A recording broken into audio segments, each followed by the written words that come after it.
Bienvenue à toutes et à tous. Alors, aujourd'hui, on plonge dans un petit souci domestique que beaucoup connaissent, le lave-vaisselle qui ne se vide plus.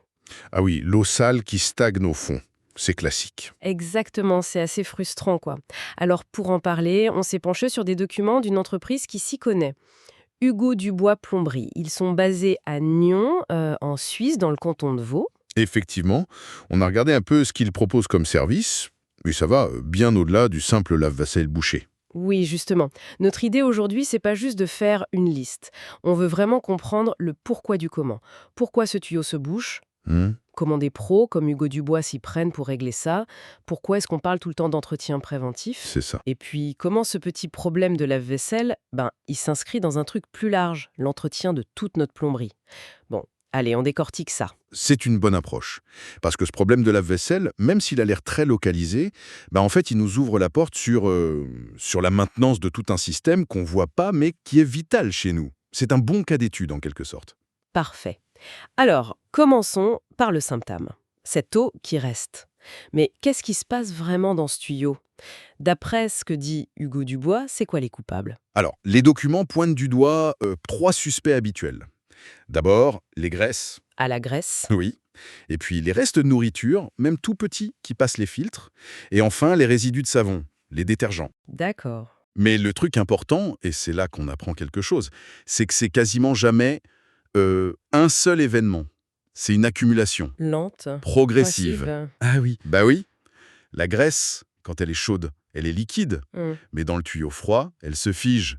Ça fait une couche collante. logique. Et après, les petits bouts de nourriture, le savon, tout ça, ça vient se coller dessus.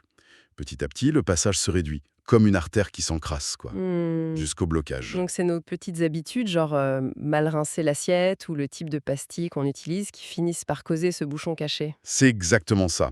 C'est l'effet cumulé de nos gestes de tous les jours. Et ce qui est intéressant, c'est de voir comment des trucs aussi banals peuvent bloquer un appareil comme ça. Et bien sûr, laisser traîner, c'est jamais une bonne idée. J'imagine. Quels sont les risques si on attend trop? Les sources en parlent. Oui, indirectement, l'eau qui stagne, surtout avec des restes alimentaires, ça devient vite un nid à bactéries. Bonjour les mauvaises odeurs dans la cuisine. Burk. Voilà. Et puis, plus grave, si l'eau ne sort pas, elle peut finir par déborder quelque part. Une fuite sous l'appareil, au niveau des joints. Ah oui, le dégât des eaux. Exactement. Ça peut même refouler et causer des problèmes chez les voisins si on est en appartement. Donc, un petit bouchon, ça peut vite devenir une grosse galère et coûter cher. D'où l'intérêt d'appeler un pro rapidement. Justement, l'entreprise Hugo Dubois, comment ils s'y prennent d'après leurs infos? On dirait qu'ils ont une méthode. Tout à fait. C'est assez structuré en trois étapes, d'après ce qu'on lit. La première, et c'est logique, c'est l'évaluation. Le diagnostic. C'est ça. Avant de sortir les outils, il faut comprendre. Il est où, ce bouchon? Près de la machine? Plus loin? C'est quoi? De la graisse molle? Un objet? D'accord. Parfois, ils utilisent même des petites caméras pour voir à l'intérieur. Ça permet de choisir la bonne technique et de ne pas abîmer les tuyaux qui sont parfois vieux. Logique. Et une fois qu'ils savent ce qu'il y a, quelles sont les solutions? Alors, les documents parlent de deux options principales. La première, c'est le nettoyage mécanique. Le furet. Oui, le fameux furet de plombier, mais en version pro, souvent électrique, plus costaud. Ça permet de percer ou d'accrocher le bouchon pour le sortir. C'est efficace pour pas mal de bouchons courants. D'accord. Et la deuxième option, c'est le débouchage haute pression, l'hydrocurage, c'est ça? Ils disent que ça redonne aux canalisations toute leur capacité. Ça veut dire quoi? Ah, l'hydrocurage, là, on passe à la vitesse supérieure. C'est beaucoup plus puissant. Imaginez un jet d'eau à très très haute pression. Genre Karcher dans le tuyau. Oui, mais en beaucoup plus spécialisé et puissant. On parle de centaines de bars parfois. Ça pulvérise le bouchon, peu importe ce que c'est. Graisse dure, tartre, débris. Ah ouais, quand même. Mais c'est pas tout. Le jet nettoie aussi toutes les parois du tuyau. Il enlève tous les dépôts accumulés. C'est ça la grosse différence. Le furet, parfois, il fait juste un trou dans le bouchon. Et ça risque de se reboucher vite après. Exactement. Alors que l'hydrocurage, ça fait une sorte de reset. Ça remet l'intérieur du tuyau presque à neuf. C'est plus durable comme solution, surtout si les bouchons reviennent souvent. Ah, d'accord, je vois. C'est pas juste plus fort, c'est que ça nettoie vraiment tout. Intéressant. Et la troisième étape de leur méthode? Ce sont les conseils. Une fois que c'est débouché, le pro explique comment éviter que ça recommence. Ah oui, la prévention. Voilà. Mieux rincer avant de mettre au lave-vaisselle, nettoyer le filtre plus souvent, peut-être utiliser un produit d'entretien de temps en temps ou faire tourner à vide à haute température. Des gestes simples en fait. C'est bien ça, ça responsabilise un peu. Oui, et ça permet de faire durer les installations. On voit bien le lien. On répare, mais on aide aussi à prévenir pour le futur. Très clair. Et cette approche pour le lave-vaisselle, diagnostic, solution adaptée, prévention, est-ce que ça s'applique aussi aux autres problèmes de plomberie? Parce que Hugo Dubois, ils ne font pas que ça, si j'ai bien compris. Absolument. C'est un bon exemple, ce lave-vaisselle. Mais les principes sont les mêmes pour le reste. Les documents parlent du débouchage de la colonne principale d'un immeuble, par exemple. Ah oui, là, c'est une autre échelle, hein. Clairement. Un bouchon là-dedans, ça peut toucher tous les appartements au-dessus. Imaginez les refoulements chez les voisins du dessous. Et l'horreur! Là, c'est urgence absolue. Il faut du matériel lourd, souvent l'hydrocurage justement, et intervenir très vite. Et pour les WC, l'évier, la douche, les trucs plus classiques? Oui, il liste tout ça aussi. Les causes varient un peu. Trop de papier ou des lingettes dans les WC, Ah, les langettes. un classique. Cheveux et savon dans la douche, graisse et restes dans l'évier. Le boulot du plombier, c'est d'identifier ça vite et de choisir la bonne méthode. Du simple déboucheur à main jusqu'à l'hydrocurage si c'est vraiment tenace. Toujours pareil, évaluer d'abord. D'accord. Il parle aussi de curage de canalisation. C'est quoi la différence avec un débouchage quand c'est bouché? Ah, ça c'est super important. C'est la différence entre agir quand ça va mal et agir avant que ça aille mal. La fameuse maintenance préventive. C'est exactement ça. Le débouchage, c'est quand l'eau ne coule plus. Le curage, c'est un nettoyage en profondeur qu'on fait régulièrement, tous les X années par exemple, même s'il n'y a pas de problème. Ah d'accord. Pour nettoyer quoi? Hmm. Pour enlever tout ce qui s'accumule naturellement, le tartre, la graisse, le savon, le sable, tout ça, ça se dépose sur les parois, ça réduit le diamètre des tuyaux petit à petit. Le curage, c'est comme un détartrage chez le dentiste ou la vidange de la voiture. Ça maintient les tuyaux propres avec leur capacité maximale. Et donc ça réduit le risque d'avoir des bouchons plus tard. Énormément.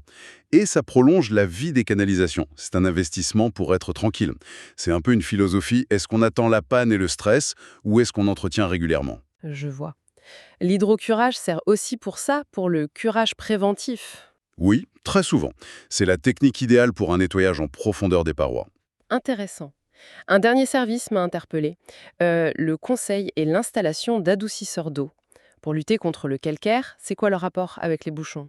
Le lien est très direct, surtout dans des régions comme le canton de Vaud, où l'eau est souvent dure, calcaire. Ah oui, le tartre. Exactement. Ce calcaire dans l'eau, dès qu'on la chauffe ou même juste au contact de l'air, il forme du tartre solide. Et ce tartre, il s'accumule partout. Dans les tuyaux aussi. Oui, ça réduit le diamètre, comme la graisse. Hmm. Ça favorise les bouchons et ça s'accumule aussi dans les appareils, le chauffe-eau, le lave-linge et notre lave-vaisselle. Et ça les abîme. Ça les rend moins efficaces, ils consomment plus d'énergie et ça réduit leur durée de vie. L'adoucisseur, on l'installe au début du réseau de la maison. Il enlève une partie du calcaire de toute l'eau. Donc c'est une protection globale. C'est ça. Ça protège les tuyaux et les appareils. C'est de la prévention à grande échelle, en amont. D'accord, je vois mieux comment tout ça s'emboîte. Passons aux aspects pratiques. La FAQ de Hugo Dubois parle de leur dispo. En cas d'urgence, genre notre lave-vaisselle bloqué le dimanche soir, la rapidité c'est crucial, non? Ah mais c'est fondamental. Une fuite ou un bouchon total, ça n'attend pas les heures de bureau. C'est clair. Les dégâts peuvent être rapides et l'inconfort est immédiat. Et justement, ils disent être dispo 24/7 et pouvoir intervenir dans l'heure en urgence dans le canton de Vaud. C'est rassurant ça, hein? C'est plus que rassurant. C'est essentiel pour un service d'urgence. Savoir qu'on peut appeler à 3 heures du matin et que quelqu'un peut venir vite, ça enlève un poids énorme. Oui, ça déstresse. Et surtout, ça limite les dégâts. Entre un petit débordement vite maîtrisé et un appartement inondé, il y a un monde. La réactivité, c'est vraiment un gage de qualité dans ce métier. Et l'autre question importante, le prix. La FAQ donne une idée pour le lave-vaisselle à Nyon. Comment ils gèrent ça, les coûts? L'approche, d'après les sources, c'est la transparence. Ils disent bien qu'ils font une évaluation personnalisée sur place D'accord. et qu'ils donnent un devis clair et détaillé avant de commencer. Ça, c'est hyper important.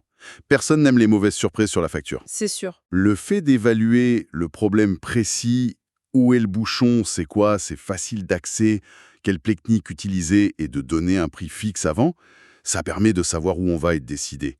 C'est aussi important que la compétence technique pour la confiance. Bon, alors, si on récapitule un peu tout ça. On est parti d'un lave-vaisselle bouché. Oui.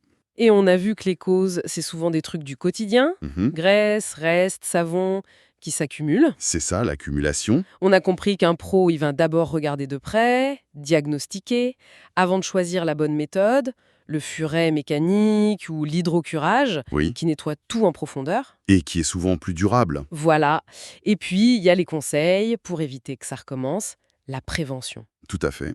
Et on a vu que ce petit tuyau, il fait partie d'un grand réseau, avec des enjeux plus larges. Les colonnes d'immeubles, les WC, l'évier. Oui, on brille. On voit mieux ce qui se cache derrière un problème qui semble banal au départ. Et peut-être, pour aller un peu plus loin, toute cette histoire pourrait nous faire réfléchir à ces systèmes invisibles sur lesquels on compte tous les jours sans y penser. La plomberie, l'électricité, le chauffage. C'est vrai, on n'y pense que quand ça tombe en panne. Exactement. Ils sont cachés dans les murs et on les oublie. Il y a un équilibre à trouver, non? Entre l'entretien régulier, qui demande un petit effort, un peu d'argent, de la planification, et l'intervention d'urgence qu'on subit dans le stress et qui coûte souvent plus cher au final. C'est intéressant comme réflexion. Est-ce que comprendre un peu mieux comment ça marche, même simplement, ça peut changer nos habitudes pour mieux prendre soin de ces systèmes et au final, de notre confort et de notre portefeuille? C'est une piste, quoi. C'est une excellente réflexion pour conclure. Mieux comprendre ces mécanismes cachés et comment les entretenir, même pour un truc aussi peu glamour que la plomberie, ça nous aide sans doute à mieux gérer notre quotidien. J'espère que cette exploration vous aura éclairé sur ces sujets essentiels. Merci de nous avoir suivis.